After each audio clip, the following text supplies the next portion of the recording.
नमस्कार दोस्तों, आज की वीडियो में आप सभी का बहुत बहुत स्वागत है। दोस्तों आज की इस वीडियो में हम सीखेंगे कि रोल ओवर परसेंटेज कैसे कैलकुलेट की जाती है। तो यहाँ पे मैं आपको जो तरीका बताने जा रहा हूँ दोस्तों, उसकी सहायता से आप किसी भी स्टॉक या इंडेक्स का roll over percentage find out कर सकते हैं। आगे बढ़ने से पहले मैं आपको बताना चाहूँगा कि रोल ओवर परसेंटेज की कोई भी रिपोर्ट रेडीमेड अवेलेबल नहीं होती। काफ़ी दर्शक मुझसे पूछते हैं कि हमें लिंक शेयर करिए, कहाँ से हम रोल ओवर परसेंटेज देख सकते हैं। कुछ थर्ड पार्टी वेबसाइट्स के ऊपर ये डिटेल्स अवेलेबल होती हैं, लेकिन ज़्यादातर जगह पे आप देखेंगे कि रोल ओवर परसेंटेज का डेटा गलत तरीके से कैलकुलेट किया जाता है। इसी वजह से आप देखेंगे कि मल्टीपल सोर्सेज के ऊपर आपको अलग अलग फिगर्स देखने को मिलते हैं। लेकिन दोस्तों हम आज सीखेंगे कि किस तरीके से आप सही रोल ओवर परसेंटेज कैलकुलेट कर सकते हैं और उसका एनालिसिस में कहाँ पे इस्तेमाल होता है। दोस्तों एक और बात मैं क्लैरिफाई करना चाहूँगा, काफ़ी दर्शक मुझसे पूछते हैं कि ऑप्शंस का रोल ओवर परसेंटेज बताइए। तो यहाँ पे ऑप्शंस का कोई भी रोल ओवर परसेंटेज नहीं होता, केवल जो फ्यूचर्स के कॉन्ट्रैक्ट होते हैं उनका रोल ओवर परसेंटेज होता है। ऑप्शंस का कोई भी रोल ओवर परसेंटेज कैलकुलेशन नहीं होता। तो आइए चलते हैं, जानते हैं कि किस तरीके से हम रोल ओवर परसेंटेज कैलकुलेट कर सकते हैं सही तरीके से, और इस वीडियो को लास्ट तक ज़रूर देखेगा। तो दोस्तों यहाँ पे सबसे पहले आपको कुछ रिपोर्ट्स डाउनलोड करनी पड़ेंगी। तो उसके लिंक के लिए आप अपनी वेबसाइट nitinbhatia.in पे जा सकते हैं। यहाँ पे एक इम्पॉर्टेंट लिंक्स का सेक्शन है। जब आप इम्पॉर्टेंट लिंक्स पे आएंगे तो यहाँ पे एक 8 नंबर का लिंक दिया गया है। जब आप इस पे क्लिक करेंगे दोस्तों तो NSE की वेबसाइट का ये पेज ओपन हो जाएगा। यहाँ पे आपको जाना है डेरिवेटिव्स सेगमेंट के अंदर। अगर आप मान लीजिए एक्सपायरी वाले दिन ये एनालिसिस कर रहे हैं तो उस दिन की अगर रिपोर्ट अपलोड हो गई है तो आप यहाँ पे भाव कॉपी यहीं से डेली रिपोर्ट से डाउनलोड कर सकते हैं। नहीं तो आप ऑल हिस्टोरिकल रिपोर्ट्स में जाइए, यहाँ पे आपको भाव कॉपी डाउनलोड करनी है। तो जैसे कि अगर मान लीजिए हम पिछली जो एक्सपायरी अभी गई है 28 मई को, उस दिन एनालिसिस कर रहे हैं और वहाँ पे हम 3 महीने की एवरेज भी फाइंड आउट करना चाहते हैं, तो यहाँ पे आपके पास 3 भाव कॉपी की रिपोर्ट्स होनी चाहिए जो कि एक्सपायरी वाले दिन होते हैं। तो यहाँ पे पहली रिपोर्ट आपको चाहिए होगी 28 मई की, जो कि एक्सपायरी वाला दिन था। अप्रैल के अंदर एक्सपायरी वाला दिन था 30 अप्रैल, और मार्च के अंदर एक्सपायरी वाला दिन था 26 मार्च। तो आपको यहाँ पे 26 मार्च, 30 अप्रैल और 28 मई की भाव कॉपी चाहिए। तो जब आप ये रिपोर्ट्स डाउनलोड कर लेंगे तो यहाँ पे जैसे मैंने आपके लिए मई की जो रिपोर्ट है 28 मई जो एक्सपायरी वाला दिन था, उसकी भाव कॉपी मैंने यहाँ पे ओपन की हुई है। अब यहाँ पे दोस्तों हम इंडेक्स का roll over percentage find out कर रहे हैं, तो उसके लिए आपको यहाँ पे एक फिल्टर लगाना होगा। मैंने जैसा कि आपको बताया कि आप किसी भी स्टॉक का रोल ओवर परसेंटेज कैलकुलेट कर सकते हैं। यहाँ पे सभी FNO के जो स्टॉक्स हैं वो आप अपनी स्क्रीन पे देख सकते हैं। तो यहाँ पे हम जो है दोस्तों फ्यूचर इंडेक्स जो है, इंडेक्स का हम पता लगा रहे हैं। तो यहाँ पे मैं सिलेक्ट करूंगा FUTIDX जो कि फ्यूचर इंडेक्स की एक शॉर्ट फॉर्म है। तो यहाँ पे आप देख पाएंगे कि 3 जो है इंडेक्स यहाँ पे फ्यूचर्स में ट्रेड होते हैं, बैंक निफ्टी, निफ्टी और निफ्टी IT। निफ्टी IT के बारे में ज़्यादा लोगों को मालूम नहीं होता, तो आप ये भी देख सकते हैं, लेकिन इसके अंदर वॉल्यूम्स जो हैं काफ़ी कम होती हैं। तो यहाँ पे मैंने निफ्टी सेलेक्ट किया, तो दोस्तों हमारा डेटा जो है यहाँ पे रेडी है। अब यहाँ पे मैं आपको बताना चाहूंगा कि जैसे हम 28 मई की रिपोर्ट देख रहे हैं, तो यहाँ पे आप देख सकते हैं कि आपको 3 रोज देखने को मिलेंगी जिसके अंदर एक्सपायरी डेट मेंशन है। 28 मई को जब आप ये रिपोर्ट डाउनलोड कर रहे हैं तो यहाँ पे आपको 28 मई का डेटा मिलेगा, 25 जून का डेटा मिलेगा और 30 जुलाई का डेटा मिलेगा। तो बेसिकली जो ये फ्यूचर कॉन्ट्रैक्ट्स हैं ये महीने के लास्ट थर्सडे को एक्सपायर होते हैं। तो जून की एक्सपायरी 25 जून को है और जुलाई की एक्सपायरी 30 जुलाई को है। अब दोस्तों आपको करना क्या है, यहाँ पे बहुत सिंपल है ये कैलकुलेशन, आपको कुछ नहीं करना। यहाँ पे जो ओपन इंटरेस्ट का डेटा है उसको आपको केवल कॉपी करना है। तो यहाँ पे मैंने एक अलग से एक्सेल शीट आपके लिए क्रिएट की हुई है। वैसे मेरा जो ये कैलकुलेशन है ये ऑटोमेटेड है, लेकिन अगर आप इसको एक्सेल के अंदर कैलकुलेट कर रहे हैं तो आपको बस यहाँ पे ओपन इंटरेस्ट जो एक्सपायरी वाले दिन की भाव कॉपी के अंदर फाइनल डेटा है उसको आपको कॉपी करना है। तो यहाँ पे जैसा कि आप देख सकते हैं मैंने ये डेटा यहाँ पे कॉपी किया हुआ है। तो 28 मई का डेटा मैंने यहाँ पे कॉपी किया हुआ है। उसी तरीके से आप देख सकते हैं 30 अप्रैल और 26 मार्च का डेटा भी मैंने यहाँ पे आपको शो किया हुआ है।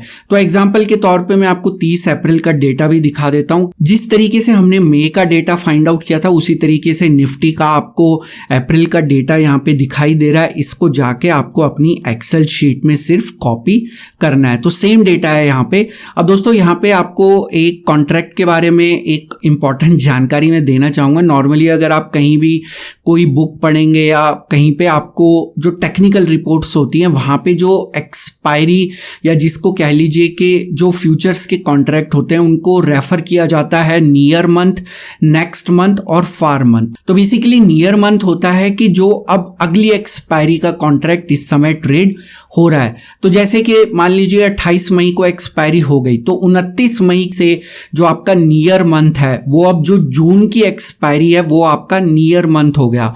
नेक्स्ट मंथ होता है उससे अगला मंथ, जैसे जुलाई का महीना जो इस समय है वो नेक्स्ट मंथ है, और फार मंथ हो गया जो अगस्त का महीना है।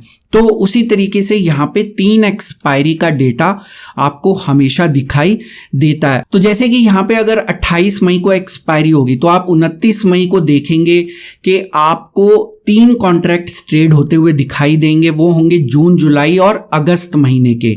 अगर आपने 28 मई को देखा होगा तो वहाँ पे आपको मई, जून और जुलाई के कॉन्ट्रैक्ट्स ट्रेड होते हुए दिखाई देंगे। 29 मई को जून, जुलाई और अगस्त का नया कॉन्ट्रैक्ट वहां पे ऐड हो जाता है। तो 29 मई को अगर आप देखेंगे तो फार मंथ होगा जो अगस्त की एक्सपायरी है, मैं 29 मई की बात कर रहा हूं।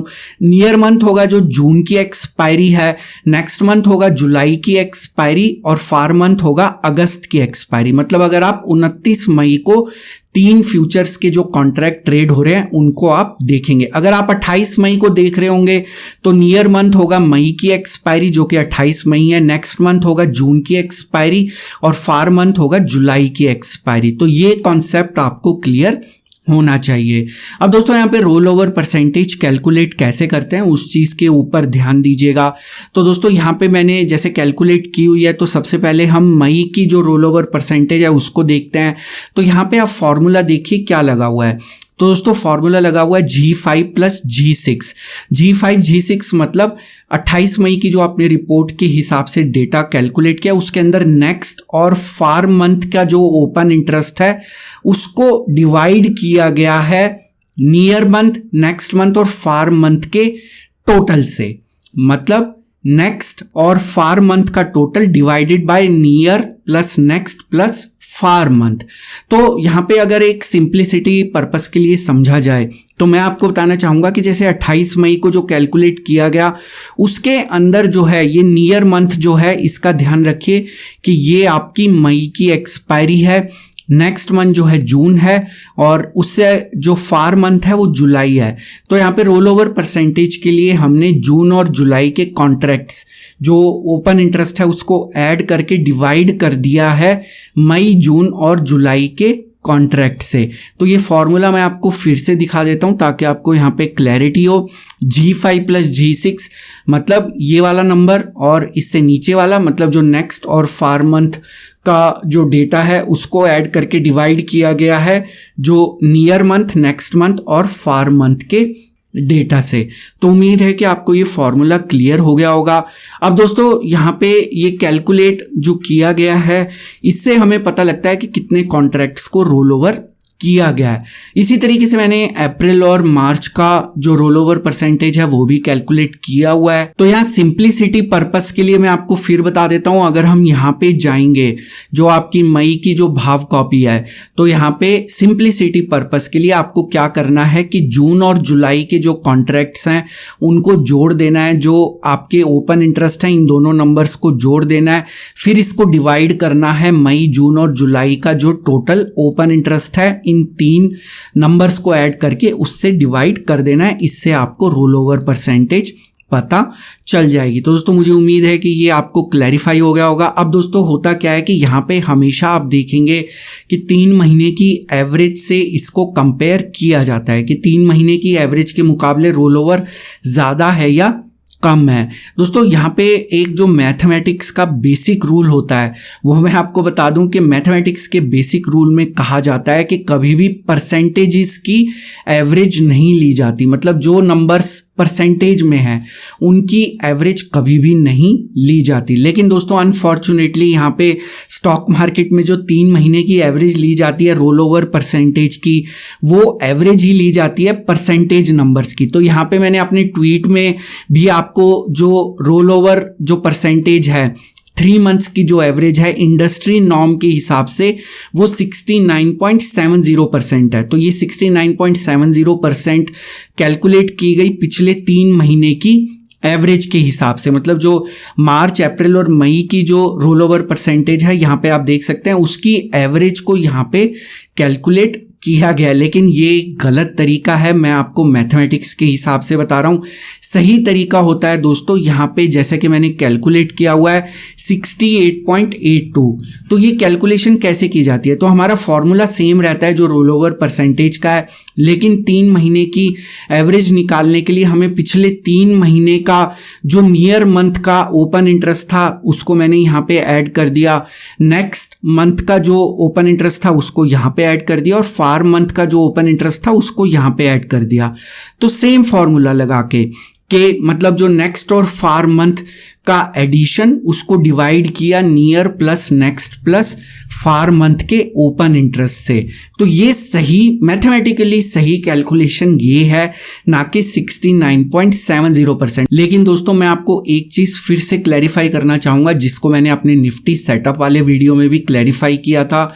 आपको ये देखना जरूरी है कि ये जो रोल ओवर परसेंटेज हाई है ये किस वजह से है, फ्रेश पोजीशंस क्रिएट की गई हैं या हेजिंग की गई है। अगर मान लीजिए फ्रेश पोजीशंस क्रिएट की गई हैं तो सेंटीमेंट कंटिन्यू रहेगा। मतलब अगर फ्रेश पोजीशन शॉर्ट साइड पे क्रिएट की गई हैं तो यहाँ पे अगले महीने जून के अंदर भी मार्केट के नीचे जाने की संभावना है। लेकिन मान लीजिए यहाँ पे हेजिंग के पर्पस के लिए पोजीशंस क्रिएट की गई हैं तो यहाँ पे सेंटीमेंट जो है मार्केट का अगर मान लीजिए बुलिश है और यहाँ पे हेजिंग की वजह से ये आपको रोल ओवर परसेंटेज हाई दिखाई दे रहा है तो टेक्निकली ये जो बुलिश सेंटीमेंट है ये कायम नहीं रहेगा, क्योंकि अगर यहाँ पे हेजिंग के पर्पस के लिए फ्यूचर्स के अंदर पोजीशन क्रिएट की गई हैं तो डेफिनेटली मार्केट जो है वो रिवर्स होगी।